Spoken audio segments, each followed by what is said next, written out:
نروح بقى لتفاصيل اجتماع الكابتن الخطيب مع لاعبي الاهلي قبل مران اليوم. النهارده حرص الكابتن محمود الخطيب رئيس النادي الاهلي على الاجتماع بلاعبي فريق الاول لكره القدم في حضور طبعا اعضاء الجهاز الفني قبل المران الذي اجرى صباح اليوم بملعب التتش.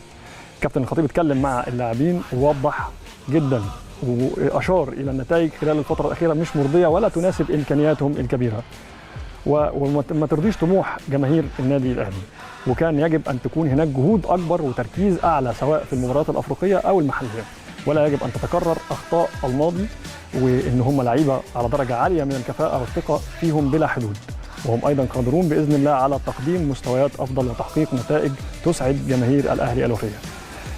كما ان الايام المقبله سوف تشهد تحديات صعبه وتحتاج من كل فرد في الفريق ان يبذل ما لديه من جهد حتى يتحقق للاهلي اهدافه المحليه والقاريه. وعقب الاجتماع تابع الكابتن محمود الخطيب المران كاملا بصحبه الكابتن حسام غالي عضو مجلس اداره النادي الاهلي والذي تواجد ايضا في الاجتماع مع اللاعبين اليوم.